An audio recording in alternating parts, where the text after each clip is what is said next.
여러분, 성탄절의 주인이 누구일까요? 맞습니다. 예수님입니다. 지난 주일, 그러니까 생각해 보니까 바로 어제더라고요. 엄청 오래된 것 같은데 하루밖에 지나지 않았습니다. 제가 부임한 지도 한 2주가 이제 지나가더라고요. 한 2년은 된 것 같습니다. 아무튼 어제 우리 아이들이 참 성탄 발표를 아주 멋지게 했는데요. 그때 제가 이제 백문일답을 했습니다. 질문은 100가지인데 답은 하나였죠. 그 답이 무엇이었을까요? 맞습니다. 예수 그리스도였습니다. 모든 문제의 답, 해결책이 예수 그리스도입니다. 이것이 우리의 믿음이고요, 사실이기도 하지요.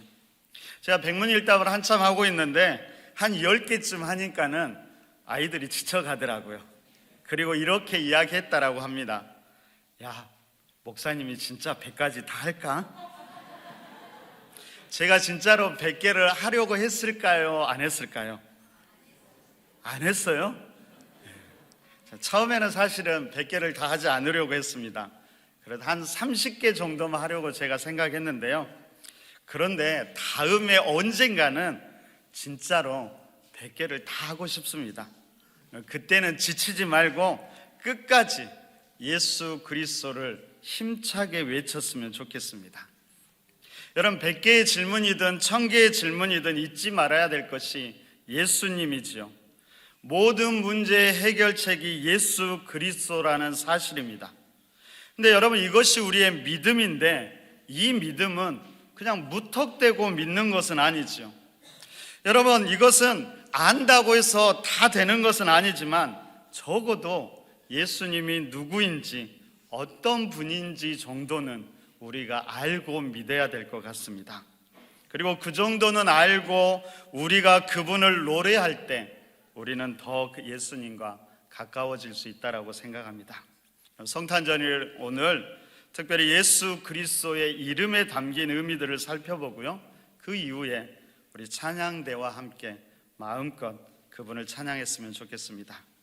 제가 지난 주일 시편 12편 말씀, 그리고 오늘 본문의 말씀을 함께 살펴보면서 의인이 고난당하는 이 땅의 현실에 대한 하나님의 답이 예수 그리스도라고 말씀드렸고요, 예수라는 이름의 뜻을 우리가 알아보았습니다. 여러분, 21절을 우리가 다시 한번 읽어볼까요? 21절 함께 읽습니다. 자, 시작. 아들을 낳으리니 이름을 예수라 하라. 이는 그가 자기 백성을 그들의 죄에서 구원할 자이심이라 하니라. 자기 백성을 그들의 죄에서 구원할 자, 바로 이것이 예수의 이름의 뜻이고요, 하나님의 기대와 소망을 담아 이 이름을 지으셨습니다. 예수님은 평생 이 이름에 충실하게 이 이름에 헌신한 삶을 사셨고요, 마침내 예수님께서는 십자가에서 그 일을 다 이루셨지요.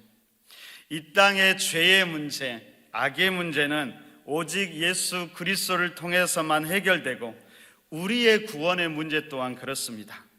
이것이 우리가 지난 주일 바로 어제 살펴본 내용입니다. 자, 오늘은 조금 더 구체적으로 예수님께서 어떻게 이 일을 이루셨는지에 대해서 살펴보려고 합니다. 그 비밀은 이제는 그리스도라는 거에 있습니다. 여러분, 우리가 예수님을 부를 때 뭐라고 부를까요? 예수 그리스도라고 부르지요. 여러분, 이 말 속에는 최소한 2가지 의미가 담겨 있습니다. 첫 번째는 바로 예수가 그리스도라는 의미입니다. 여러분, 그리스도라는 말은 헬라어로 메시아라고 하고요, 이 메시아는 당시 유대 사회에서 하나님의 아들을 말합니다. 이스라엘은 수천 년 동안 이 메시아, 하나님의 아들을 기다려왔는데 이들에게 중요한 것은 누가 그 메시아냐 하는 것이었습니다. 그럼 성경은 바로 나사렛에서 태어난 예수, 십자가에서 못 박혀 돌아가신 그 예수가 바로 메시아, 하나님의 아들이라고 선포합니다. 그러니까 예수 그리스도라는 이름 속에는 예수가 메시아, 하나님의 아들이라는 의미가 담겨 있는 것이지요. 두 번째로 예수 그리스도라는 것은 예수는 이름이고요, 그리스도는 직분으로 하는 일을 말합니다. 저를 뭐라고 부를까요? 장수현 목사라고 부르지요.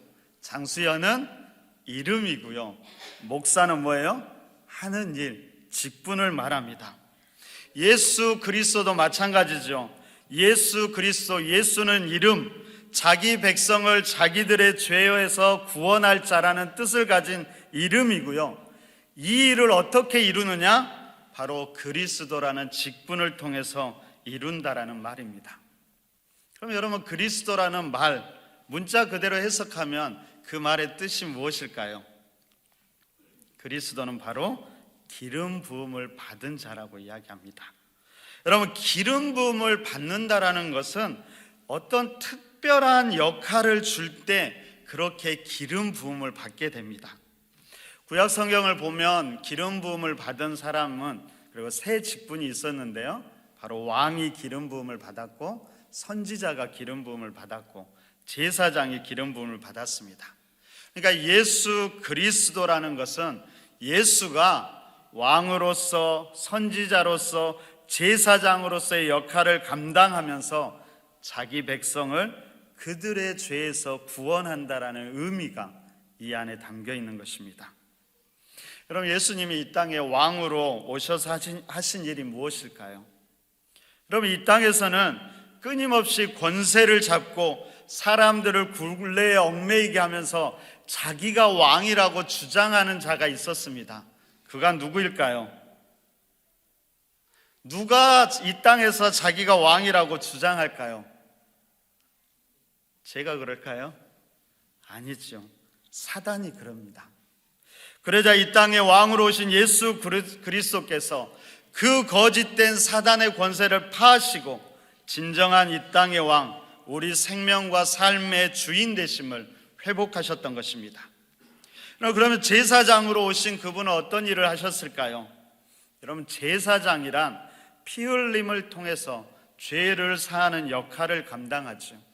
죄 사함에는 반드시 피가 필요한데 구약에서는 보통 깨끗한 순전한 동물에게 안수함으로 자기의 죄를 그 동물에게 전가시키고 그 동물을 죽임으로 죄 용서를 실행합니다.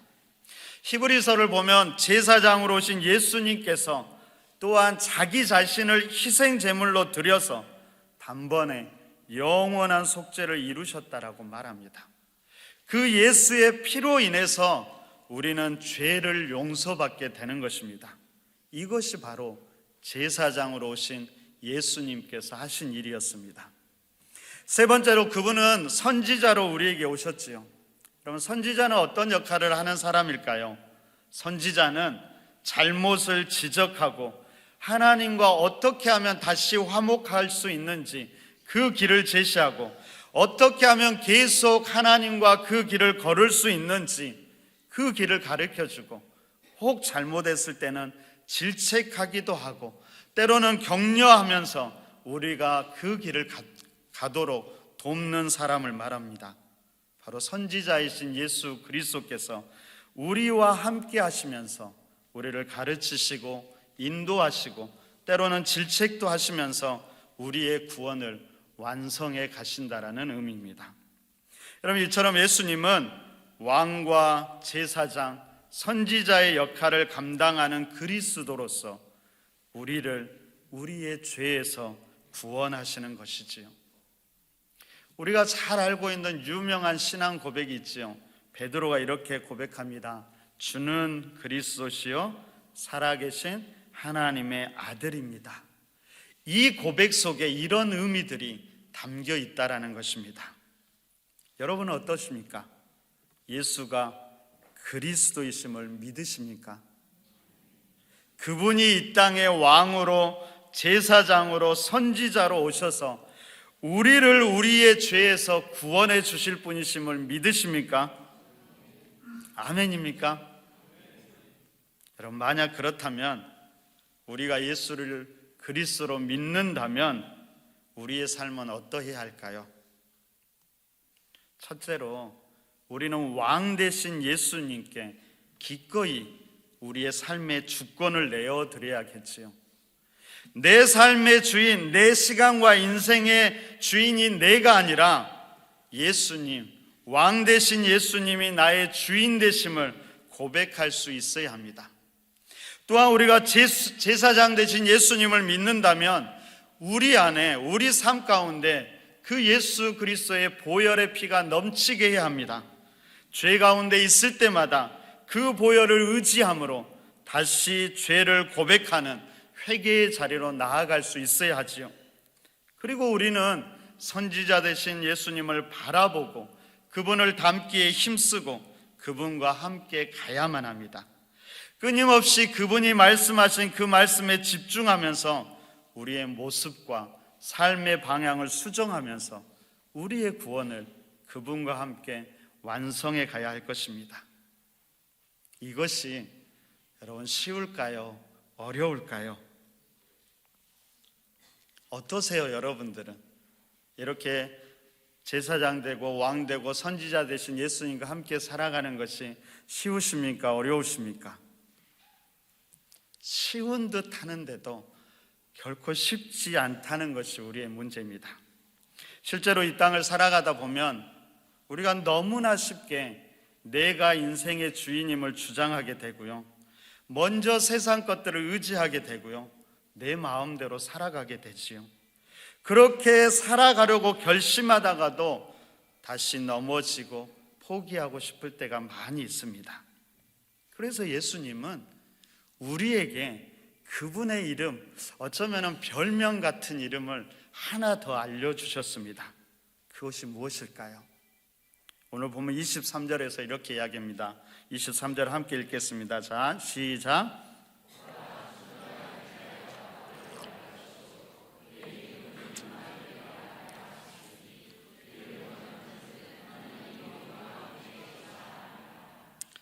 예수를 무엇이라고요? 임마누엘, 우리와 항상 함께 하시는 하나님이란 이름을 그분은 또한 가지고 계셨습니다. 여러분, 성경의 가장 큰 약속이 뭘까요? 열심히 믿어, 열심히 기도해 주면 내가 너 축복해 줄게, 너 부자가 되게 해 줄게, 그런 약속일까요?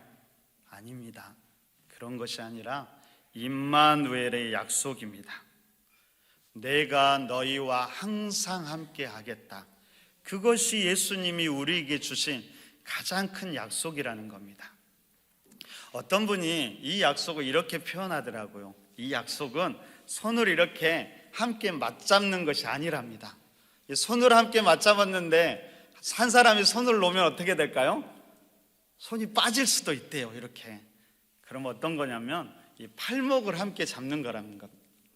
그럼 내가 놓으면 어떻게 될까요? 그래도 손이 놓아질까요? 안 놓아질까요? 맞습니다. 한 사람이, 하나님이 우리를 놓지 않으면 절대로 그 손은 놓지 않는다라고 합니다. 바로 이것이 임마누엘의 약속, 내가 너희와 항상 함께 하겠다라는 약속입니다. 바로 이 약속대로 예수님은 우리를 어떤 경우에도 우리를 떠나지 않으실 겁니다. 우리와 함께 계시면서 우리의 연약함을 도와주시고 우리를 우리의 죄에서 구원해 내시고 마침내는 그분이 그 구원을 완성하실 것입니다. 그분은 바로 임마누엘의 하나님이십니다. 여러분, 특히 오늘 18절을 여러분들과 함께 보고 싶습니다. 18절을 함께 볼까요? 함께 읽습니다. 자, 시작. 예수 그리스도의 나심은 이러하니라. 요셉과 약혼하고 동거하기 전에 성령으로 잉태된 것이 나타났더니, 나심, 잉태된 이 말에 집중해 보십시오. 여러분, 예수님은 분명히 하나님이셨지요. 그분은 하나님답게 하늘에서 완전한 모습으로 이 땅에 오셔서 전능하신 하나님답게 사역하실 수도 있었습니다. 그런데 예수님은 그렇게 하지 않으셨지요. 그것이 예수님의 방법이 아니었습니다. 하나님은 인간의 육체를 통해 나셨고 자라셨지요. 우리와 똑같은 모습으로, 우리의 연약한 그 모습으로 우리에게 오신 것입니다. 껍데기뿐만 아니라 철저히 인간의 모습으로 인간의 역사와 삶 속으로 들어오셨던 겁니다. 엘리자베스 간돌프가 이런 예수님을 이렇게 표현합니다. 전능하신 하나님이 배고프다고 울고 대소변을 못 가리고 코를 질질 흘리는 작고 쭈글쭈글하고 불그스레한 인간이 되셨다. 그럼 이것이 예수님의 신성을 모독한 것일까요? 아닙니다. 저는 이것이 임마누엘의 의미를 가장 잘 표현한 것이라 생각됩니다. 그럼 왜 전능하신 하나님께서 그리 작고 연약한 존재로 이 땅에 오셨을까요? 바로 연약한 우리와 함께하기 위함이었습니다. 진짜로 함께하기 위함이었습니다. 하나님께서는 우리의 왕으로, 제사장으로, 선지자로 오신 것이 세상 사람들이 생각하듯이 대단한 능력자로 오셔서 그 능력으로 한 번에 우리를 뚝딱 하고 구원하는 것이 아니었습니다. 오히려 한없이 연약한 모습으로, 우리와 똑같은 모습으로 오셔서 우리와 함께 하심으로, 함께 아파하고 함께 고난당하시고 함께 기뻐하심으로 우리의 구원을 완성해 가시는 분이십니다. 여러분, 함께함, 이것이 하나님의 구원의 방법이었습니다. 여러분, 우리가 살아가면서 비록 때로는 아파하고 절망하고 무너지기도 하지만 그럼에도 불구하고 우리가 포기하지 않고 믿음의 길을 걸어야 하는 이유가 무엇일까요? 바로 그 예수 그리스도, 임마누엘 되신 그 하나님이 우리의 모든 상황 가운데 함께하고 계시기 때문입니다. 그분이 나의 삶의 자리에서 함께 아파하고 함께 애쓰고 계시기 때문입니다. 그분은 바로 임마누엘 되시는 하나님이셨습니다. 여러분, 우리의 삶이 참 힘들고 마음이 외로울 때 어쩌면 주님께서 우리에게 다가와서 이렇게 이야기하실 것입니다. 괜찮아. 내가 너와 함께 있잖아. 내가 너와 함께 한다. 나는 임마누엘의 하나님이란다. 여러분, 그 임마누엘 하나님께서 우리와 함께 하시면서 우리를 붙들어 주시고 일으켜 세우시면서 그 길을 가고 완성하실 것입니다. 이 성탄절을 맞아 이 믿음의 확신이 우리 안에 새롭게 되기를 간절히 바랍니다. 그런데 우리가 잊지 말아야 될 한 가지가 있습니다.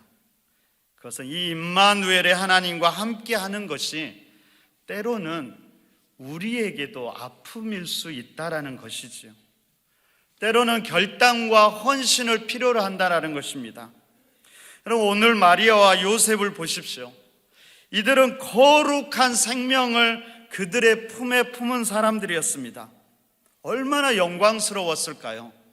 하지만 또 한편으로는 그것 때문에 두려워해야 했고요, 아픔과 고난도 감당해야만 했습니다. 처녀였던 몸으로 임신한 마리아는 모든 비난과 의심의 눈초리를 감당해야만 했고요, 심지어 사랑하는 남편에게 버림받을 수도 있는 상황, 심지어는 사람들에게 돌에 맞아 죽을 수도 있는 상황이었습니다. 요셉은 어땠을까요? 사랑하는 아내가 자기와 동침하지도 않았는데 어느 날 갑자기 그 아내의 배가 배불러 옵니다. 그 아내를 바라보는 요셉의 마음은 어땠을까요? 얼마나 상실감과 배신감을 느꼈을까요? 여러분, 20절 이하에서 주의 사자가 현몽하여서 요셉에게 말하는 장면이 나옵니다.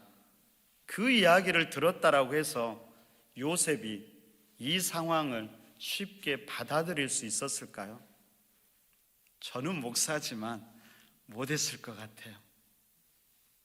그런데 이들이 이것을 받아들이고 그들의 삶으로 이것을 감당해냅니다.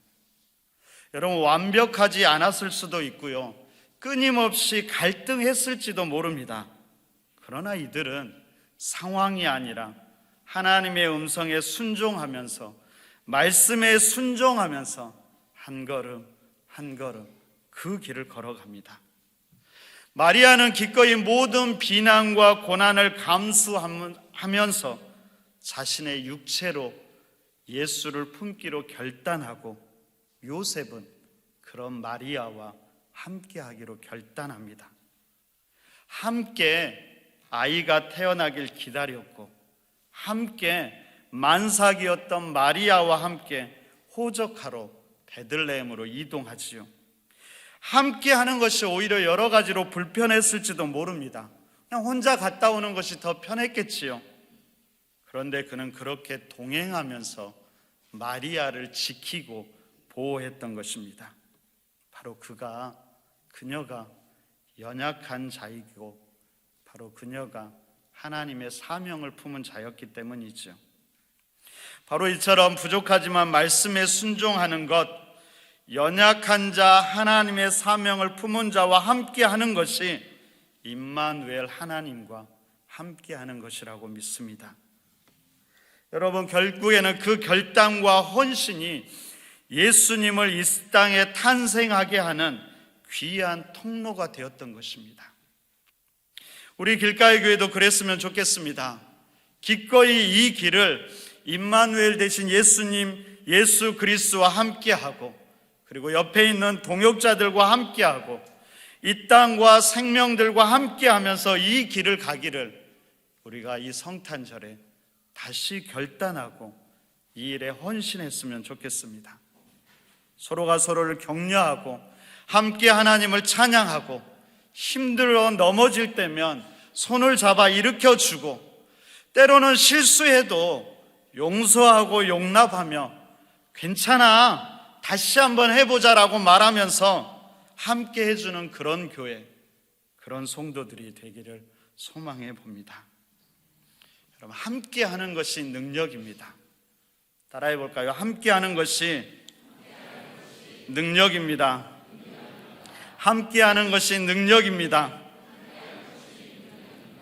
그 사실을 잊지 마시고 예수님과 함께하고 서로가 함께하면서 이 땅과 생명들을 치유하고 회복시키며 구원의 길로 인도하는 멋진 임마누엘 하나님의 동역자들이 되시기를 바랍니다. 그런 기대와 소망으로 오늘 사랑모아 찬양대의 칸타타를 함께 듣고요, 마음으로 함께 찬양하면서 결단했으면 좋겠습니다. 찬양대의 칸타타 전체 제목을 제가 인터넷에서 보니까요, 영광의 새아침이라는 곡이었습니다. 지휘자님 맞습니까? 네, 제가 소개글을 잠깐 읽어봤습니다. 인터넷에서 영광의 새아침은 고린도후서 5장 17절을 상기시켜 준다고 합니다. 그럼 고린도후서 5장 17절이 무슨 말인지 아세요? 함께 읽어볼까요? 자, 시작. 그런즉 누구든지 그리스도 안에 있으면 새로운 피조물이라, 이전 것은 지나갔으니 보라 새 것이 되었도다. 우리가 새로운 피조물이 되는 것 어떻게 가능할까요? 바로 예수 그리스도를 통해서만 가능하지요. 바로 이 일을 위해서 예수님께서 아기 예수로 이 땅에 오셨고 그의 모든 삶을 헌신하셨습니다. 그리고 그 예수와 함께하는 모든 이들에게 영광의 새아침이 주어지게 될 것입니다. 그리고 그 일에 함께 동참하고 동역하는 우리를 통해서 우리 교회도 이 땅도 수많은 생명들로 새로운 피조물이 되기를 소망해 봅니다. 우리 함께 찬양을 들으면서 예수님에 대해서 더 많이 생각해 보시고요, 그분과 어떻게 동행할지, 어떻게 그분의 뜻대로 다른 이들과 동행할지도 생각해 보시고 기도하시면서 결단해 보시기 바랍니다. 그렇게 동행하기로 결단하는 우리 길가의 성도들에게 영광의 새날이 함께하기를 소망합니다. 우리 다 함께 큰 박수로 우리 사랑모아 찬양대를 앞으로 모시도록 하겠습니다.